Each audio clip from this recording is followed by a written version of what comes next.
is thermal imaging. Why would we want thermal imaging inside of a ghost hunt? Right, ghosts are cold.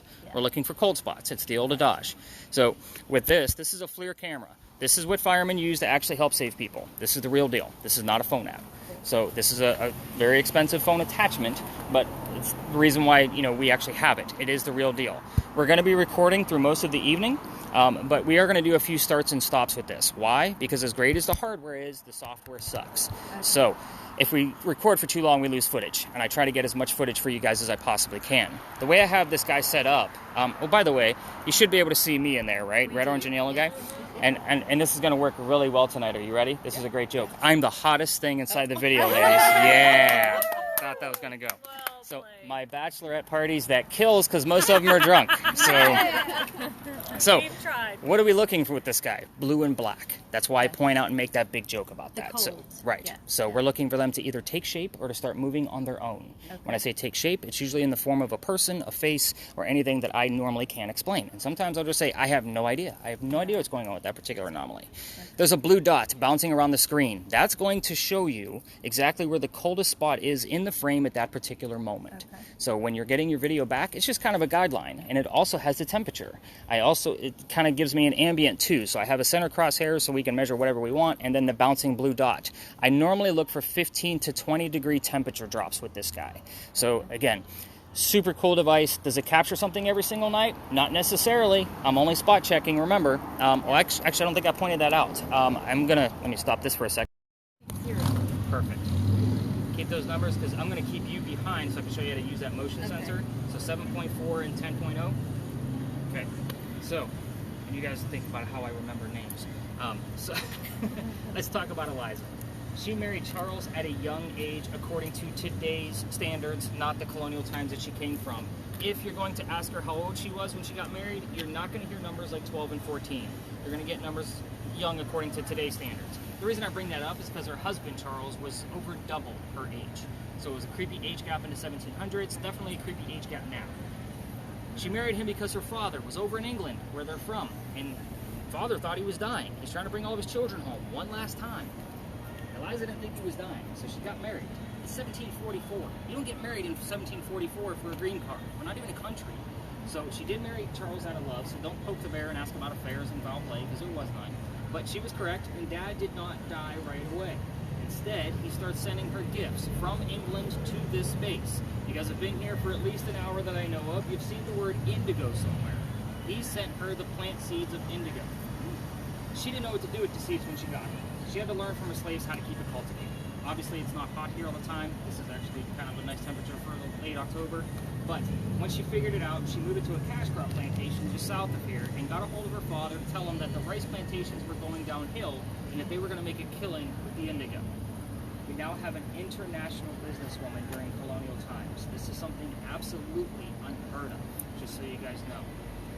That's her business and the boring stuff. Let's get into the weird shit because that's why you guys are all here. Let's get into these weird things that are about Eliza. What I'm going to do is I'm going to kind of assign different questions to the spirit boxes.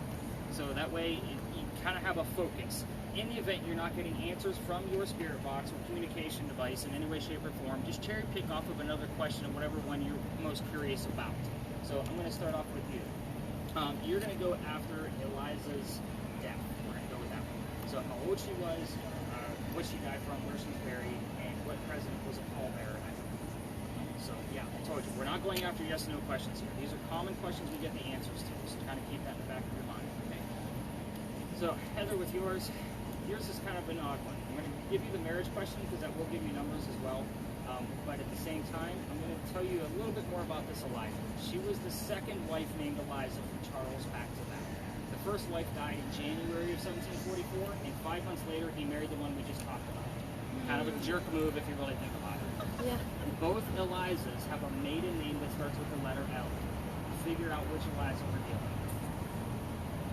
Jen, with yours, I don't have a series of questions for yours. I'm hoping Eliza's going to give us some initials or some spelled out words specifically.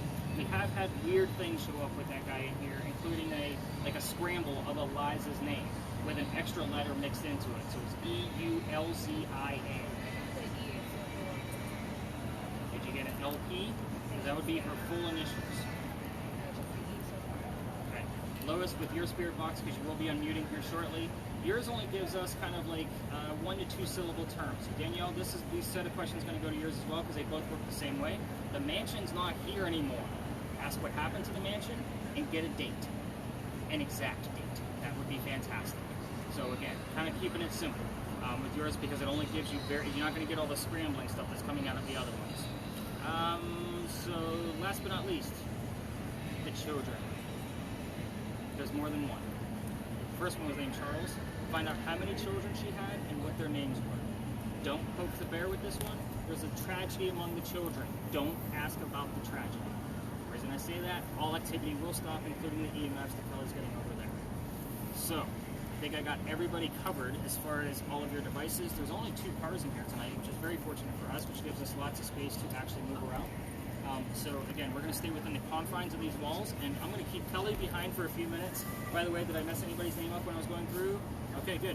So I'm going to keep Kelly behind just for a few to show her how to use that motion sensor a little bit more in detail, and then I'm literally going to be bouncing around all of you to see what you're hearing, what are you seeing, and recording down everything that's going on, and then I'll pull us back here to give you all of the answers to the things that you don't know yet. So again, we're going to see what's going on with all of your devices first. Before we move on, did you get any crazy terms that showed up by the way? You see? Straight hallway and rise. Okay. It did say barn as soon as I turned it on. Unfortunately, that will be attached to your list. So I'm going to write it down so it does go in your notes, considering we were right next to the thing. We were right across from the barn. It's an opposite side. When I'm talking about it. What's funny is I normally take you guys right into the lot. So again, it's very vague. I'm not going to write it down as a big deal. With the word barn, obviously that's a little bit more specific. Hopefully the word red is somewhere else. Alright, get those spirit boxes cranked up or unmuted. Let's have some fun here. Kelly, you're going to however you're comfortable. If you want to just focus on something, or if you want to ask out loud. Again, I'm not going to force you to talk to people you don't think are in front of you. So, alright. So obviously we have to write down a few numbers. So let's get those done that way. We're going to escalate it to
Unfair.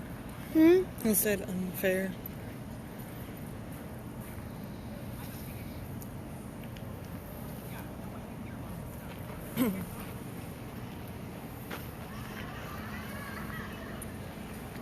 Freedom.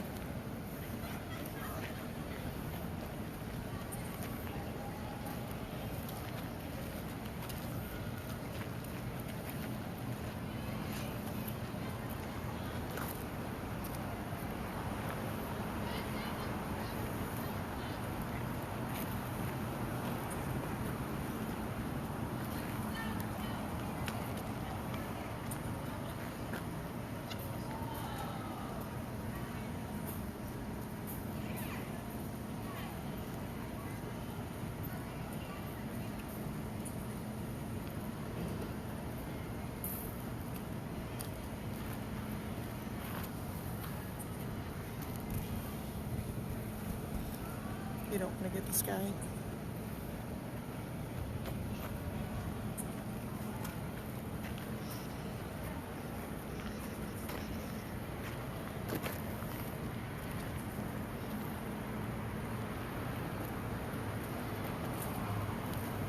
Okay, new country.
You're not welcome here anymore. Did you hear that? The song? No. And you're not welcome anymore. Oh.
two doing over here?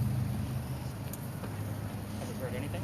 Said unfair, freedom, new country. And then while we were over there, it said, just walk away, you're not welcome here anymore. I'm pretty sure it's a song.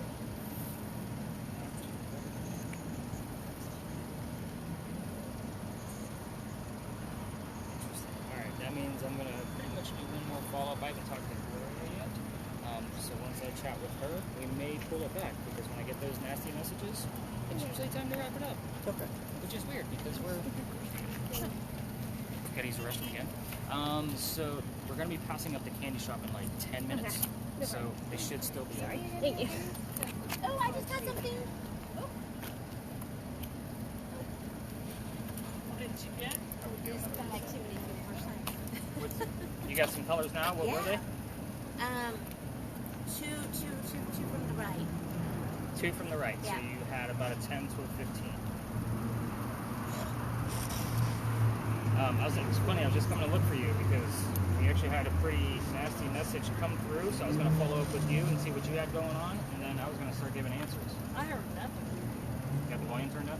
Oh, yeah. Okay. Just a lot of static. Okay. Is it still sweeping? Is it still moving through the radio stations? Yep. Okay. Just want to make sure. Again, your task is not easy. It's one of those pieces where some people just don't hear anything out of it, and that's why we record it, so that way I can spot check it the next day. Yeah. So, again, you'll get better at it as the night goes on. You're like, oh, I heard this. So, I that's didn't not hear anything. okay. Did you hear anything? No. Well, I mean, I did. I heard stuff. But nothing like... She didn't answer my questions. Okay. No. All right, so let me kind of pull this right back over here again. So, do you have any of the words that showed up? I've got them all. Which ones do you want to hear? The last four. Use social north students.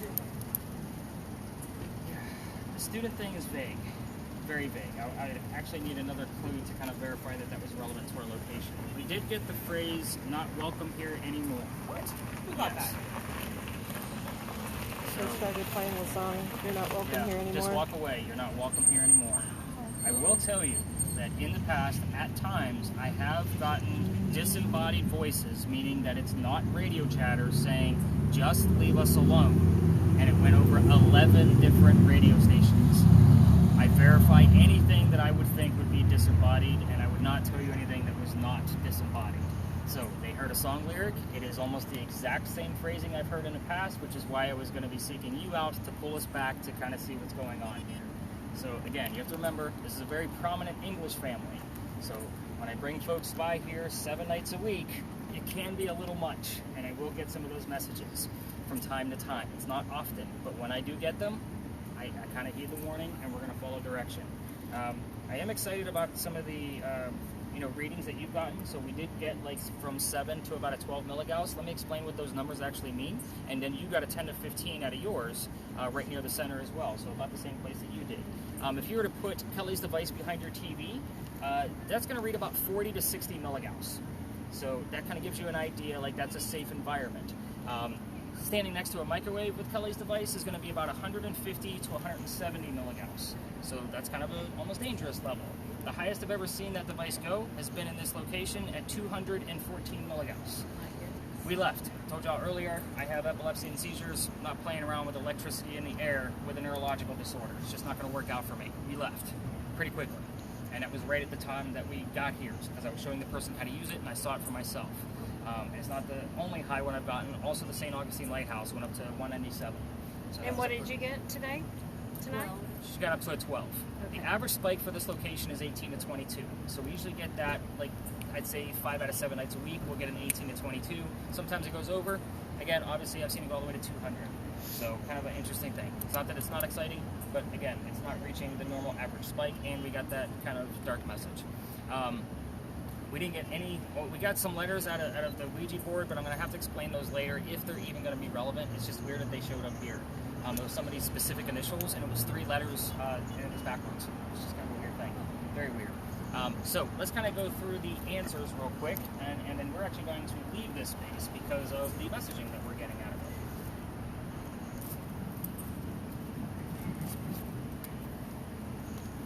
I want want you to also keep in mind with all of these spirit boxes, you guys were all asking questions. Those answers can go anywhere, which is part of the reason why we have audio on the cameras and I carry a voice recorder with me. You guys could have been asking questions and she may have gotten the answers out of Lois's device. So again, that's why I kind of put that focal point on each one, because we never know where the answers are actually going to go. Whenever I break out the tablet, just so you guys know, you don't have to huddle around. I'm used to the COVID mess. I'll go around the table, around the room here. So I always like to show you first who you're trying to hunt down. This is Eliza Lucas Pinckney. I use her maiden name because we talked about two different Elizas. The first wife was Eliza Lamb Pinckney. So Lamb and Lucas are the names that we commonly see on your device. So this wife married Charles at the age of 22. He was 45. That's creepy to me because I'm close to his age and my oldest daughter is close to her age. So very creepy to me.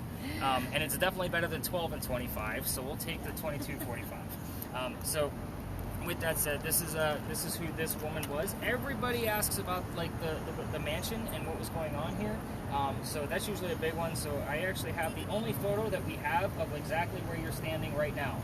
This is after the Great Fire of 1861.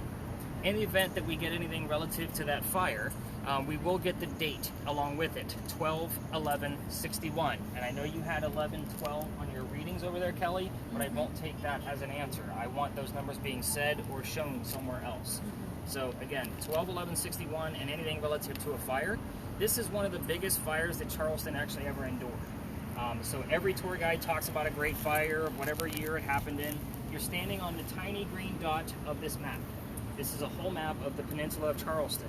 So this is literally from one side of the peninsula all the way to the other. This is a giant fire. It's $5 to $9 million worth of damage. Don't ask me what it actually equates to today, because I'm sure inflation changed again this morning. Yeah. So the children, who had those questions? So there were 4 of them, grand total. Charles, we already know about, signer of the Constitution, right? The next child was Thomas. He fought in a Revolutionary War battle. He was shot in his left leg and captured by the British.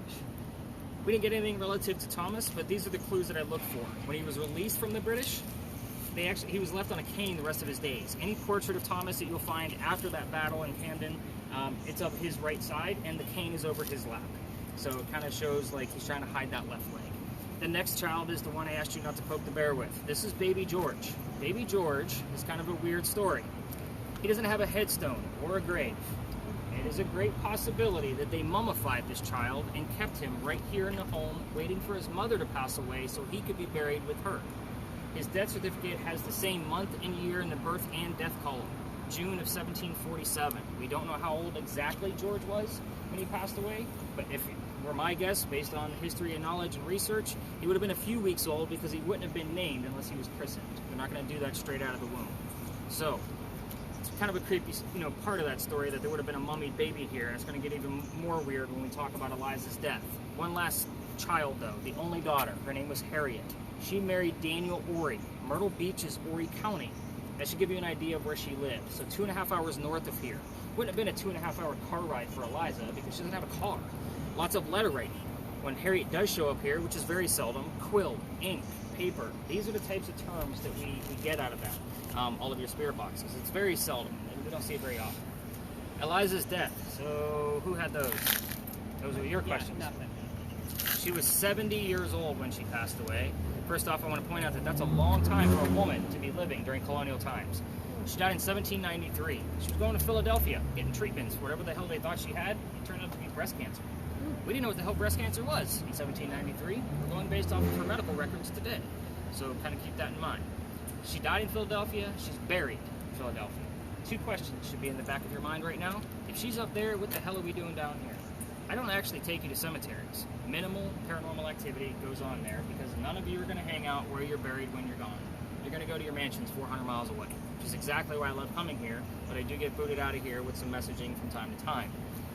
The other question should be Baby George. If my theory is true, they would have transported Baby George from this base all the way to Philadelphia by horse and carriage.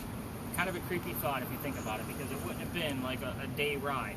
It's a horse and carriage, folks. So again, just a creepy thought all by itself. Any history buffs here that want to take a guess at who the president was that was the pallbearer at the funeral? 1793? Going once, twice? It's good you can't answer. George Washington. Here's why it's good you can't answer. I did play one little mean subliminal trick on you. When we got here, I told y'all I'm not going to give you questions like what color is George Washington's white horse. I do that on purpose. So that way George Washington is subliminally put in the back of all of your brains, and I wait to see who's going to spit it back to me. I like to know who I'm working with. So, yeah, she's like, all right, I'm down. You all passed with a fail, because even when I give the question back to you, none of you could answer. Nobody even gave me the wrong answer. So you guys kind of looked at me like, oh shit, I didn't know there was going to be a test. It's a good thing you all passed with a fail. So again, this is a good thing. But at his own request, he wanted to pay homage to Eliza based on the indigo that helped get the country started. So again, it's a very big deal that he was a pallbearer at the funeral. This is an intelligent ghost, everybody. Hopefully we ask questions, we get answers. Doesn't seem like we're getting much answers here tonight. I'm just going to be completely honest. Like, I'm not going to sit here and lie about anything. Like, oh my God, we have some great EMF. Let's celebrate. Yeah, those are very mild compared to what we normally see here. But it doesn't mean other things didn't occur that you guys just may have missed from your spirit boxes, which is why we record. The next space is a residual ghost. I will ask more things about that once we get up there and kind of explain it a little bit more in detail, but here's how it's going to go. Those of you with video cameras, by all means, stop them. We're not going to be recording people walking up.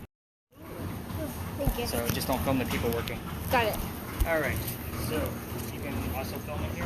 Make sure you're not filming the people working. That's the only thing I ask. Just kind of be very discreet. Thank you. Any other crazy things being heard down here, seen? And what was the last one? Sun. Sun. Sun. S-U-N or S-O-N? S-O-N. Somebody's knocking the sun down. Sorry about the noise over there. Give it a shot. I don't know who the hell person is. I'm just going to put that out there. Oh wait, I just got 3. Who next to the building? All excited. I bumped a lot of that stuff. So, when we cross that last crosswalk, coming down East Bay Street, stop. Did you get anything out of yours? Sorry, I didn't ask for it. So, when we came over that last crosswalk, that's where the Charlestown walls used to be. So, you're standing on one of the first streets we ever had. It makes things very interesting. Yeah. This is where people live. I have the full list of residents of every single person that's ever lived down here.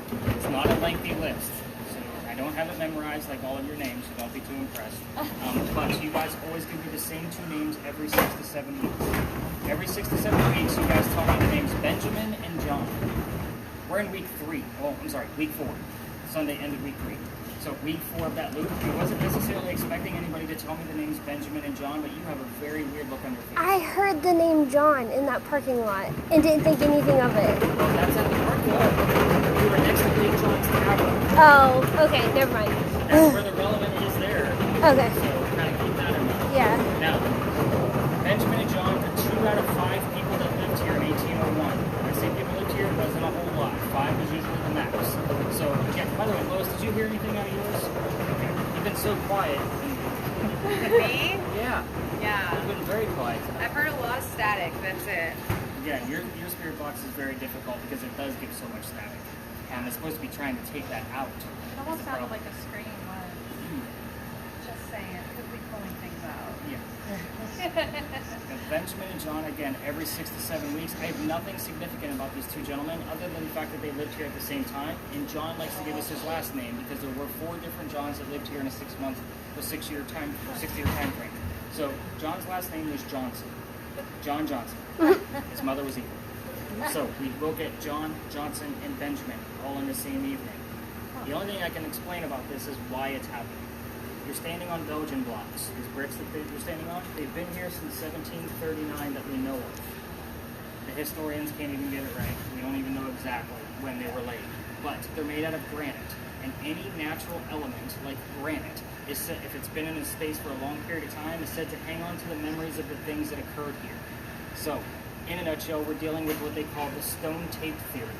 It's kind of recording it on a loop, which is why I've been noticing this 6 to 7 weeks. We get those same names over and over and over again. Granite is also not supposed to have an electrical charge. So Kelly, I'm going to have you set your device on any brick you want to, no motion negative, just the red screen. Just let me know if you get anything above that 1.1, because that's natural from the earth. You got anything out of it? So 1.6 was holding it, so it went down. Okay, so yeah, we're definitely not going to get anything out of it. We have seen it go all the way up to 15 as we get closer to that week 6. So again, it's an anomaly, and it hasn't been fully proven yet. But with all of the data we're collecting here, again, we'll start to see the loop based on moon phase, temperature, which devices were being used. You guys are getting the point. The other weird thing about what happened down here is the name of the place. It's called Lodge Alley.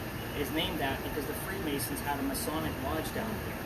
So we will get terms wrapped around the Freemasons. However, here's where it gets a little funny. The red spirit boxes you guys are using with the earbuds, you guys will hear the term Illuminati as we're entering the space before you know anything about Freemasons down here. Who the hell is talking about the Illuminati on the radio? That's my first question. Why are we only hearing it in this space? 6 times last year that I verified, 3 times so far this year that I verified. So again, it's before you guys even know anything about the Freemasons being down here. We do get other terms like founding fathers, symbols, masonry. You guys are getting the point. You get a lot of weird terms. I'm not going to go into conspiracy theories of the Illuminati with you all because we're ghost hunting, but it is something that does occur down here, and it's not within that loop. It's the weirdest thing. So again, it's just completely anomalous, to put it bluntly. Now, we don't spend a lot of time in here because it's residual. And obviously, we didn't get any of the names along the way or even in the space. We don't have any EMF detection. We're going to move on to the next alley. Here's how this one's going to go. Those of you with video cameras, you're going to stop your cameras when we exit the alley because we're going to be cutting through a neighborhood to get to the next alley. I will also tell you I can't take you all the way through that alley because I've been kicked out. So I stayed at one end because that's where the tour guides are allowed to be. And you have to imagine you guys have all the blinky lights and noisemakers. Yeah, I got caught. So it's one of those pieces, and yes, I tell you the story of how I got caught getting booted out of that because it does kind of relate to the last space that we go to now. So it is kind of an odd story, and I don't call it coincidental on that piece either. So the stone tape theory can be very difficult, especially when we're not seeing it in real time. So again, we're not seeing it in real time, so I say we go talk about some dueling. Continue listening to your spirit boxes. Let me know what you guys hear once we get into that alley, and we'll see what other tours are down there. So let's get on to the next one.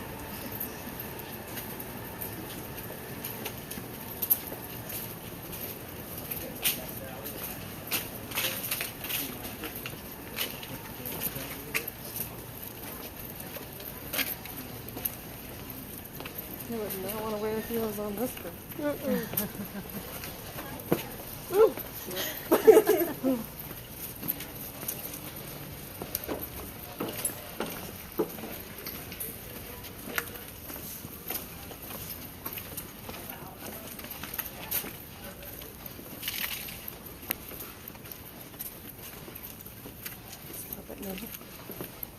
The camera.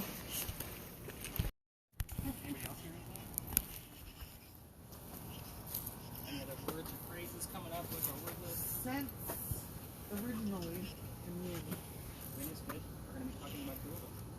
There we go. So it's another vague term. Anything coming up on your Ouija board there, Jen? No. Nothing. Specifically, I want you to look for the letters RI in here. I'm going to give you that heads up ahead of time because that's a very big deal in this location. So, those of you with video cameras, now to go back in another alley. If another alley or another tour wants to come through, we're just going to part the seas and we're not going to film them. Just point your camera in a different direction. They didn't pay to get filmed, we did. So, it's kind of the mentality. Man, this guy's weird. What? This is kind of a staple of Charleston, like as far as ghost tours. I'm really surprised that we're the only ones down here, to be honest with you. I don't know if it's just the timing, because I don't time this. I'm like, all right, we've been here for 20 minutes, so we gotta go. Again, it's definitely a staple. This is Philadelphia Alley now. It used to be called Duelers Alley. This is where some of the duels used to occur for the city of Charleston. So, now you're getting letters. We all tell the same story, but we're ghost hunting. This isn't a campfire sitting around with marshmallows kind of ghost story like every other ghost story tells, so let's kind of get into some of the details of this. Here's how it goes. A doctor moves down here from Rhode Island. There's your first RI. So he moves down here because his fiancée, Amanda, just inherited a bunch of money from her dead parents. By the way, the doctor's name is Joseph Brown Ladd. So again, his name shows up in all ways, shape, and form. But Amanda has an attorney helping her out with all of her cash that she just inherited. The attorney thinks that Dr. Ladd is just after her money. So he tells Amanda, get rid of the doctor. He moves to Charleston to prove that he's not after her money. The coachman that brought him into town set him up to be robbed and killed. It wasn't a good start. Somebody walking by, his name was Ralph Isaacs. There's your second RI. So again, two different characters. We need a secondary clue to verify which it belongs to, but our eye, even before the Ouija board, was showing up on different spirit boxes. I'm just going to point that out. Ralph sees what's going to happen because he knows the coachman, and he goes up and tells the doctor, you don't want to go, you don't want to stay here, man. This guy's going to try to kill you. So he's like, you can stay with some friends of mine at 59 Church Street. You can rent a room from them, and you'll be safe and good to go. Dr. Ladd takes him up on the offer. It's the late 1780s, guys. Like, he took him up. So, but 59 shows up here all the time too. Dr. Ladd and Ralph become friends after this little, acquaintance. So here's the thing about Dr. Ladd. The longer he stays here, the more money he's making. He's proving his point to Amanda that he wasn't just after her cash, and her attorney. Amanda gets wind of how well he's doing down here, and she's moving down so they can get married down here in Charleston. He becomes known as the Whistling Doctor. Every haunted city you're going to visit in the future is going to have a cliche whistling ghost. I'm going to put my paycheck on it. So we actually have proof of this one. This one gets a little weird. I'm going to talk about that in a minute. But Dr. Ladd and Ralph go see plays together. They can't sit next to each other. Why? The doctor makes more money. There's better seats. That's the hierarchy of Charleston. Talk about these plays on the way home. They go see Richard III one night from Shakespeare. They start arguing over the new actress. Dr. Ladd thought she was fantastic. Ralph, not so much. They start arguing even more when Ralph starts insulting the doctor's fiancée, Amanda, back home in Rhode Island. They go their separate ways. But you've already figured out that Ralph has friends around town, and he has friends at the newspaper. So he goes to his friends there, and he puts an ad in the paper telling the whole city of Charleston what he thinks of the doctor. Kind of a disgrace to society kind of mentality. Dr. Ladd sees the newspaper ad and rebuttals with, let's go to Dueler's Alley. We're going to settle this. Somebody's going to die. So they come down, they took their 10 paces, they turn, the doctor pointed his gun in the air, and he shot. Oh, I'm getting it. It's very weird, this location, by the way. We normally don't get a whole lot of EMF. It looks like we have a couple that's going to be walking through, so we're going to let them pass through once they get down here. Yeah, so let me write that down. Oh, after 7 o'clock. No, I had 4. Yeah, but that's 15 minutes. Yeah, there's only 5 buttons. Okay. So, Is the last one red? yeah, it's 25. Hello. A red. Hello. Hi.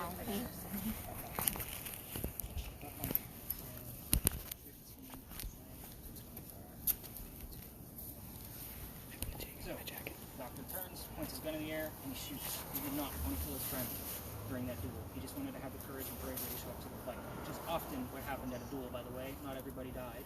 It isn't always a death. But Ralph, he has his one bullet. He puts it in the kneecap on the doctor. Of course, you guys, somebody heard a kneecap one night on the spirit box and thought it was funny. Yeah, this was the story that we were here and we were talking about.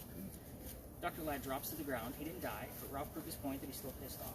So Dr. Ladd's friends pick him up. They carry him home to 59 Church Street, where he died 10 days later. Some stories say 10 days, other stories say 4.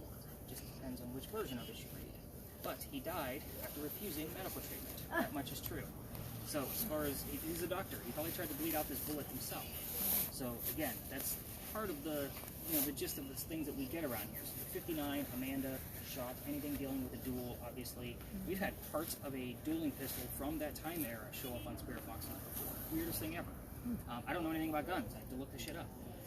So they say as you walk through the alley, you can hear the whistles from the doctor. Keep in mind, I used to take my tour all the way through to the end of this using a voice recorder to see what we're going to get in the background. I do have whistles. I can't debunk because every local knows this story. If you're going to try this later on with your voice recorders on your phone, everybody that walks by that knows the story throws the whistle down.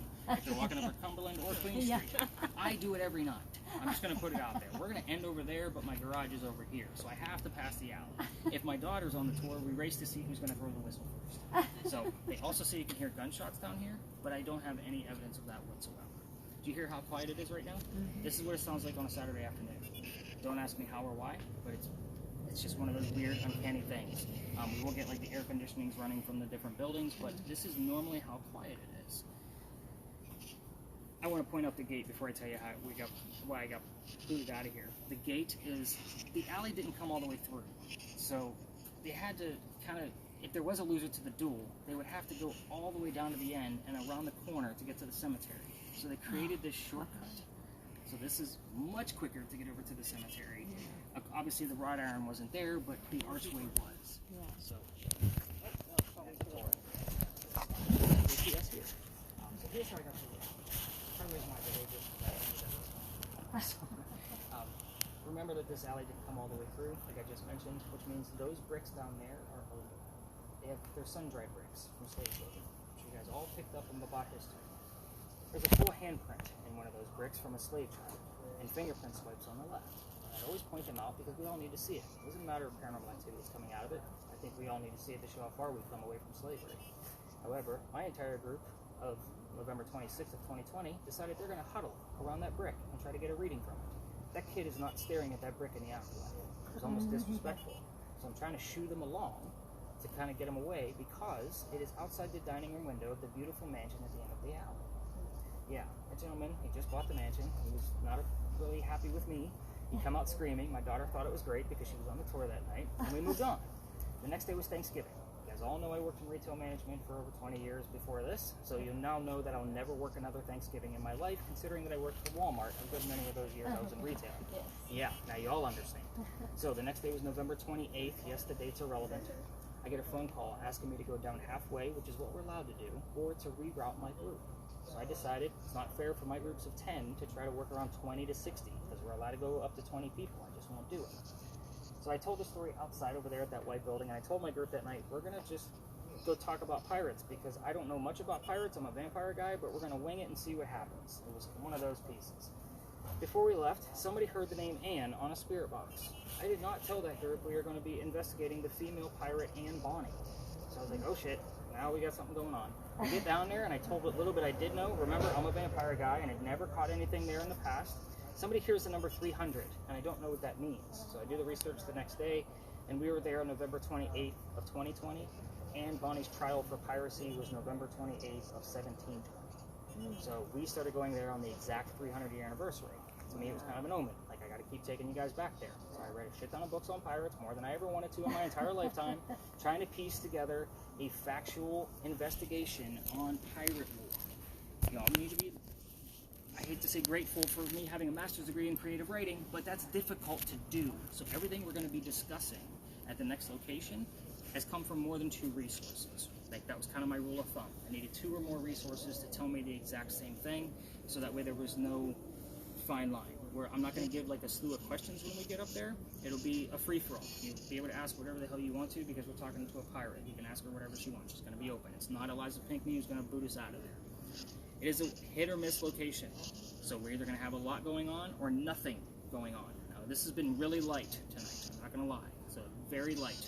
And again, I think we're just missing things in real time, which is perfectly fine, because you guys have never done this before. I've had other investigations where it's been light like this, and the next morning it turns out to be an average amount of activity. You guys just missed it, because you've never done this. When we get up there, we're going to talk about a few things, but again, it's weird that I'm not seeing a whole lot of other tours out here, and my phone was blowing up all day long. I find that very uncanny. This group up here, that's like, what, 5 people? They're allowed to go to 20. They normally pack it out to 20. I'm just finding it very odd. When we get up to that corner, it's very busy normally with tours, and I see a bunch of other tours. We just kind of pick our spot and stay out of their way. Again, we're investigating. They're not. So, have we heard or seen anything in this location before anything? I think I wrote down your readings already. Have you heard anything? Words? Blinding. Yeah, I got nothing. Nothing. Lois, were you listening at all down there? No. Okay.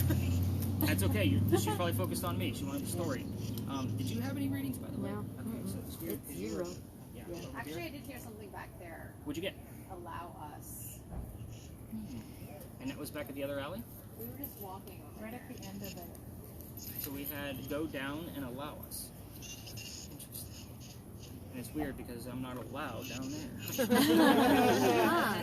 There you go. Very interesting. Maybe that was It's it. very vague. Well, we've got hang as well. We're getting ready to discuss pirates. So I'll take that one.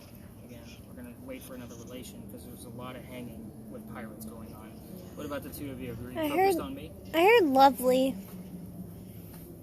It Are just you- said, like, nice neighborhood while we were walking through the neighborhood, so I was like, okay. I was like, A lovely, nice neighborhood. yeah. They bring the positivity to it. What did you get that? It's funny because we didn't talk about it either. That's so funny. All right. For those of you with video cameras, we're going to be cutting through that group. Just be discreet if we're going through. Directly in the face. All right, let's go talk about some crazy ass.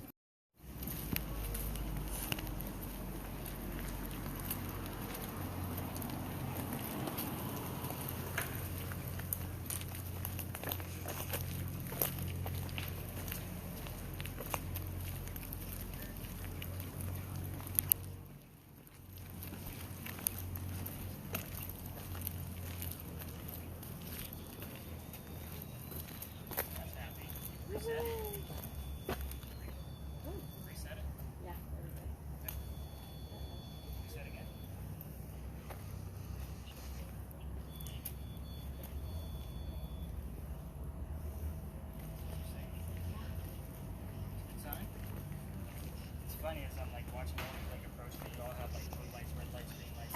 Everything's got a light on. Yeah. I don't think I've ever really noticed that before. There's been like so much coming at me. All right, so tours like to actually come through here, which is why I bring us to the exact corner. I know history can be boring, so we're gonna waken you up with some pirate stories. All right, so. First off, I want to point out a couple of things about this location. You guys all seen the tour across the street. Normally this is like loaded with tours. Like this is just one of those corners. There's like 15 stories around here. I focus obviously on pirates, but I also like to point out why they're all over there. Because you're all like, well, they're at the graveyard. I heard somebody say it. So it was one of those pieces. There's two different sides to the cemetery for St. Philip's. So the side that they're on is for native Charlestonians. So if you're born here and you belong to the church, you can get buried over there. So Charles Pinckney, the husband, and Charles Pinckney, the nephew, are both buried across the street. Kind of gives you, because they're born here. Your 7th Vice President, John Calhoun, is buried on the other side of this wall, because he's not from here. They actually shuffled his ass back and forth, trying to figure out where the hell he was supposed to go. So his sarcophagus is on this side, and it always stays open during the daytime, so you guys can go visit when you're in town. So it has a Vice President in there, so it has to stay open. I think there's a law with that somewhere.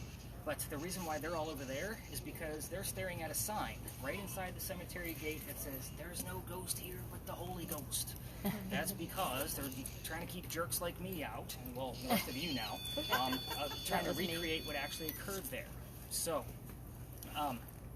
here's how the story goes. It's very quick. 1888, a young lady died by the name of Sue Howard Hardy. You had the initials HHS earlier. So that was back at the Pinckney Mansion site. That is Sue Howard Hardy's initials reversed, which I find very interesting, and it wouldn't even have stuck out to me if the HH wasn't together. But when we do get it in sequential order, like the regular order, it's cheesy, it's campy, I hate it, but we get it all the time. Normally, if I give one of those spirit boxes to a teenager, they're not listening to me and all the history. They're just listening to see when Harry Styles is going to come on, and all of a sudden I'll hear like they'll speak up and go, "Somebody just shushed me over the radio station and said, 'Shut up,' you know, kind of thing." And we all laugh because we know why the initials are coming through. But anyway, Sue Howard Hardy dies 6 days after her stillborn child. It's a very sad story. But 1987, local photographer taking pictures of all the cemeteries finds an apparition in one of his photographs when he's developing them. For guys like me, this thing is gold. But during the time frame, this guy couldn't analyze it because he didn't have the technology that we have. So he sent it to Kodak to try to analyze it and figure out what's going on with it. Kodak, all they could do was authenticate the picture that it came from the type of camera that he said it did, and it wasn't altered in any way, shape, or form. I am going to show you the picture. However, it's cursed to females. You're all females. So here's what I'm going to ask you. It's cursed because they say if you handle it, even in a digital format, like a cell phone or a tablet, you can get the same symptoms we talked about at the beginning. The headache, the nausea, the dizziness. Pregnant females are probably not going to have a good pregnancy based on the gist of the stillborn baby in the story. I'm not the guy where somebody's going to have a great honeymoon or vacation and 9 months later I curse their family. So, don't touch my damn tablet. That's the only thing I'm going to ask. So, I'll go through 2 by 2 so everybody can see it and zoom in on the apparition. And normally, just so you know, like if guys like me are stuttering. Answer me. What are you asking? If I'm studying something like this and you type in, photographs, with apparitions in them, this is usually like in the top 50. So there's the full picture that was taken. Here's your apparition. Looking at a woman praying over her own grave with a baby basket next to her. That's what it said. This is also probably one of those instances where the baby is buried with mom, because there is no record of the baby's birth or death. I don't even know what gender the baby was. So, full picture. Your apparition is here. You're looking at the woman praying over her own grave with the baby basket next to her. Maybe that's where the wrap your arms around me comes from. Okay. What did you get? It said wrap your arms around me. So, again, for guys like me, like this is gold. You can't make this up. Because the minute we walked up on me, I started sweating and feeling nauseous.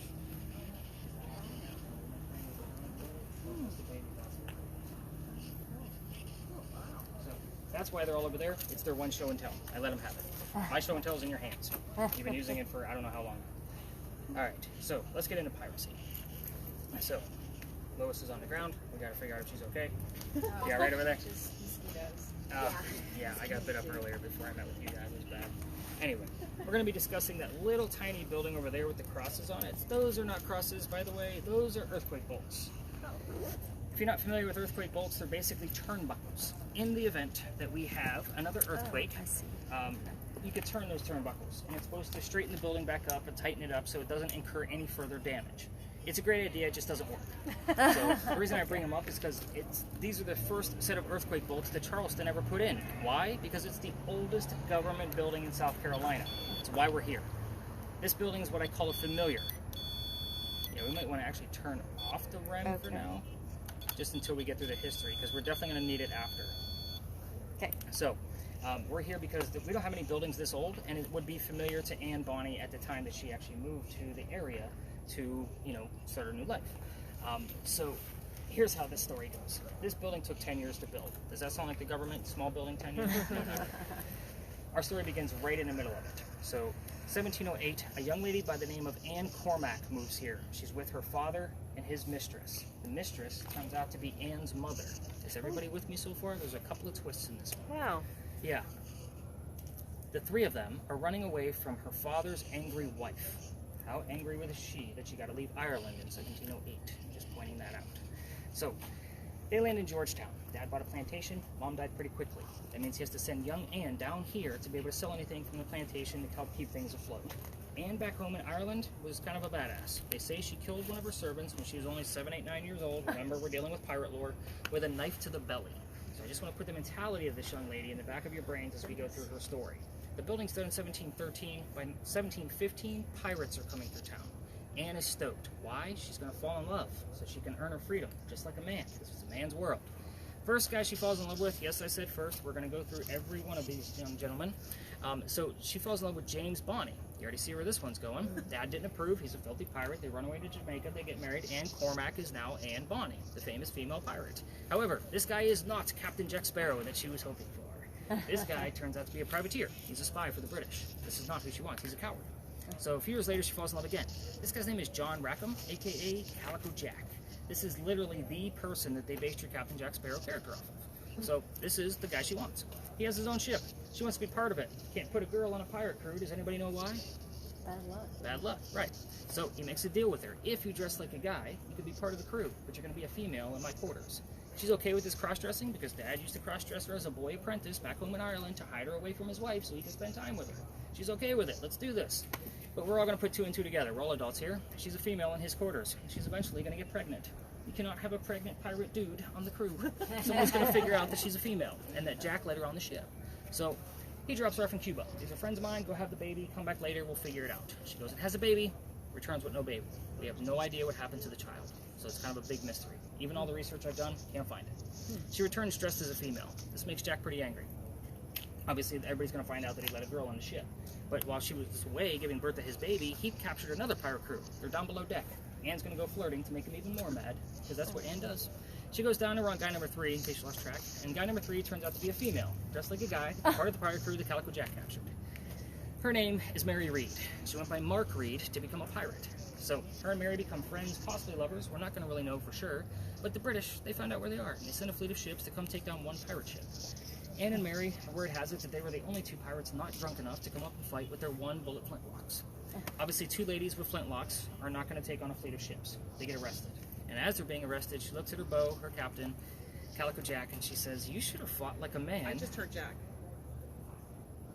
Very cool. It's about time we had something all night long, right? "You should have fought like a man instead of being hanged like a dog." The word dog shows up here a lot. You guys, actually, what's funny, on your Red Spirit boxes here, dogs barking on our way in here. It's the weirdest thing. It's happened on more than one occasion. So, the judge wants to see the 2 men that fought back so valiantly on their own. He's talking about the 2 ladies. He doesn't know that they're female. He's already tried and hung Calico Jack and the drunk pirates that wouldn't fight, so they're dead and gone. November 28th, this is the trial I talked about earlier. The 2 ladies go in front, they reveal their gender. He doesn't give a shit that they're female. They're still pirates. So he's still going to hang them. So he sends them both back to jail after they scream out, "We plead our bellies," because you can't hang a pregnant woman in 1720. It's illegal. I've got plea. Plea? I'll take it. We're getting there somewhere finally. Something just fell out of that tree. I know. Interesting. So goes back to jail, but Dad is down here or up here in South Carolina with all of his Irish money. He bails out Anne, brings her back home. She remarries. That's husband number 2, but guy number 4. We're going to count Mary Read because we don't really know. She has 4 kids, dies at the age of 84. Wow. Yeah, very abrupt. We don't know much about her after her pirate career. Mary Read, she died a year later, 1721, from whatever pirates die from in a Jamaican jail. Use your imaginations. Most books will tell you that it was fever. I call bullshit. It was probably scurvious, nasty, gross, whatever your imaginations want to come up with. Romanticize it. We're talking pirates. Have fun with it. So, 2 questions I did leave out of there on purpose, so that way you guys at least had something to go off of. I left out the name of Anne Bonny's parents. So that would be the father and the mistress. I left their names out. You can ask what those are. I also left out the name of Calico Jack's ship that Anne became a part of. That's a very specific ship. So with yours, Kelly, when you turn on your motion sensor, you're going to be asking Anne Bonny what her hair color is. And she's going to show you. Okay. The only place I've ever gotten a red in a direct answer on multiple occasions is right here. Reason why is because they would actually have to touch the antenna to show you red. Okay. So it's a very interesting piece. I've never had it in any other place I've ever investigated. Okay. And it just started about 3 months ago. Huh. Okay. So very weird. For those of you, like, we're going to spread out a little bit, but before we actually go into that, I'd like to give you another last reason why I gave that heated warning. A year ago this past September, brought my group back here just like I normally do, and the kid next to me goes white as a ghost. I say kid, we're talking like 21, 22 years old. So he starts to drop, like he's going to pass out. I have to pick him up by his armpit to be able to kind of stop him from hitting his head on the ground. His boyfriend picked him up from the other side of him, and we get him over to that wall over there to sit down. Get him a bottle of water, he's feeling better. I then told him the same story I just told you. It's important to know that they don't know anything. I spread everybody out to go play with their devices on the last stop, and they pulled me aside.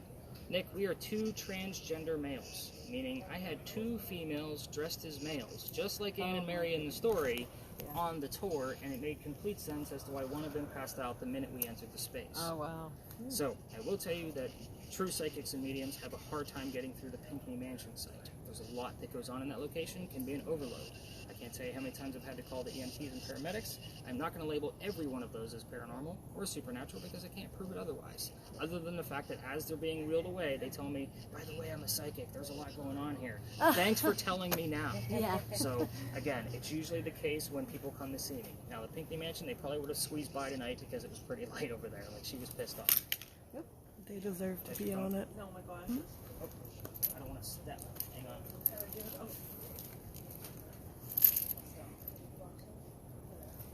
Okay, perfect. I didn't want to move and crunch Yeah. them like Right. Ralphie. Yes, yes. Oh no, my glasses! Yeah. Just said get. Yeah. Thank you. Like, pick your shit No, up I is know. what it said. All right, so we will be able to spread out in this location. So if you want to go see the front of the powder magazine, you can, which means you have to exit the lot in the center up there and make a left in front of the bushes. Just don't interrupt the other tours. If you want to go to the other side across the street this way to get a little bit of footage of that cemetery and the sign, you can. But remind me, like every tour stops there. So if you see a tour over there, you're probably not going to get over there. They're going to be over there for at least 10 minutes. Again, this is a hit or miss location. So you guys are going to like know within the first 5 minutes if anything's going on here. It's not going to like we're tree gonna, is this? couldn't tell you. Why? There's stuff dropping from it like crazy. Well, let's go over and see if there's any. It's definitely not like a buckeye tree, that's for sure. So we'll see if there's any acorns on the ground. There's always crunchy things over there. I guess I never paid attention to it. All right, let's spread out. Let's see what we can get going on. The last stop, final hurrah.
Go wherever you want to go.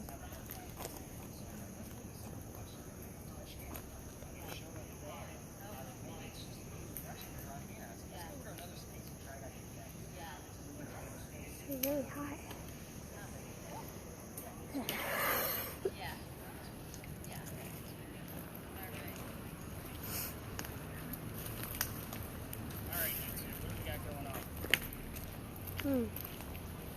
Oh, it said while you were talking about the pirates, they deserve to be on it. That's all they were saying. Very interesting. Yeah, it was weird because the minute we walked up, before you said anything about feeling sick or anything, like I felt nauseous and like hot. I seen you kind of fanning yourself. Yeah, and I've like felt like super hot like this whole time we've been around here. And I'm so glad you guys are getting something out of that, because that device, it's a new setup. I've been using it for about 2 weeks now. And it's an older school spirit box, like I'm sure you've seen those on TV. Yeah. But that ANC piece, like I bought a whole new spirit box to just reset everything. And a lot of people have been struggling with that one specifically. So I'm glad that you guys got a lot out We've of gotten it. a lot. Yeah, it was kind of funny. Like, I mean, even the one place that we passed, it was talking about suicidal thoughts, and I was just like, that's weird. And then like the whole like hit me with your best shot thing, and I was like, I like the hit me with your best shot. Like the suicidal thoughts, I don't know that I have anything relative to that. I didn't write it down, I'll be honest, but like the hit me with your best shot, close, because we would have been passing this street going this way. Right. It somewhat made sense. He didn't want to get medical attention, so he kind of did in a way.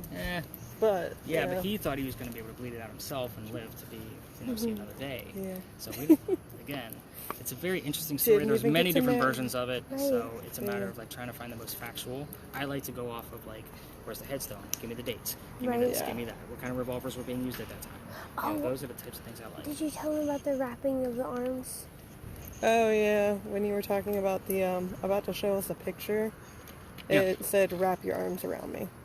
Oh, I heard you guys like chit-chat about that. So unless it actually had something a little bit more specific, baby, anything like that. Yeah. Usually baby is a big term in this location. What's funny is we've been getting more about that in Philadelphia Alley because she's on the other side of that wall. Oh, and it said Philly. It said Philly when While we we were were walking here, it said Philly. And I was like, I just thought it was like talking about like a sports game or whatever. Yeah, that's why we didn't say anything. Sorry. Nope, not coincidental that you heard it. So, I'll take it. Good stuff. Keep listening. Thank you.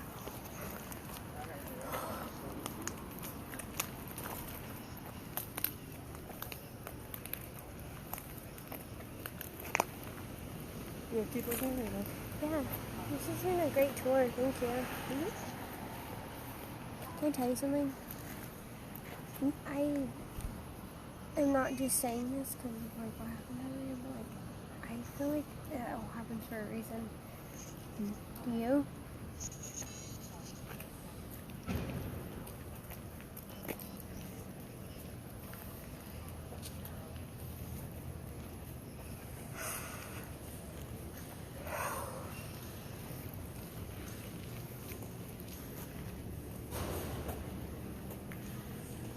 Did you hear hay?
It said 27.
Well, if you have to go to the bathroom again. I actually do.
So I had that 27 and then I had 20 years.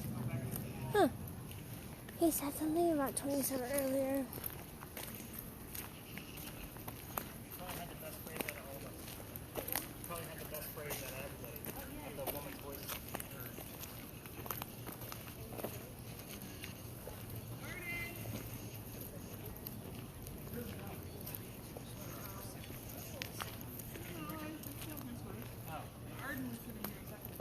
Yeah, it was just like thrown off by the orange. Oh, Looked over, I'm like, is that one of my folks? yeah, it's me. So did I miss it? Did something actually happen right here? I mean, how is this related to her? Because she would actually, again, this is a location that would be familiar. When she, if somebody from the 1700s that once lived here is going around our crazy city and looking at it, it's not going to make any sense. You know, This was the piece of steel that's building. right. Okay. Something familiar. All right, any other craziness that you guys may have seen or heard that came up on yours? 27 and then 20 years. I don't know what that means.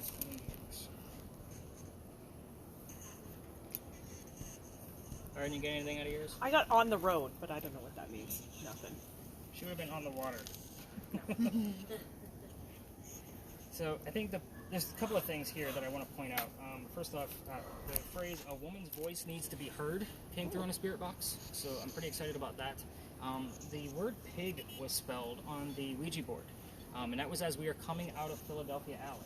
Why that's relevant is because when I told you that the alley was cut off, that's because they blocked it, because that's where the livestock used to go for the city of Charleston. So it used to be called Cow Alley. So the fact that we had the word pig show up, I'm sure there were plenty of hogs in there. So I'm actually pretty excited about that. I'm going to see if there's anything else relative to Cow Alley specifically, maybe a year or some other piece of livestock, something along those lines that actually came up with it. But again, I'm not going to take the word pig lightly. Like, she kind of joked about it. I'm like, nope, that might be relevant. Where were you when it happened? So we're going to kind of see what goes on there with that one. I don't have a whole lot going on with Anne Bonnie specifically, other than you heard the name Jack. Yep. So I'm stoked about that.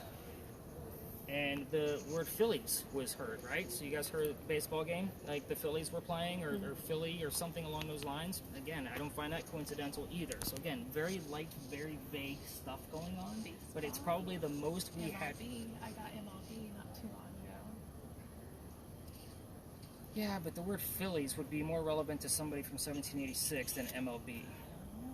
So, unless we actually have a baseball player walking around the plate for the Phillies, that I don't know about. Maybe. So those are the things I'm excited about. Let me give you the two measly answers to the measly questions that I gave you. Did you guys ask anything else rogue, or were you guys just kind of seeing what was going to occur? Yeah, I didn't say or ask anything.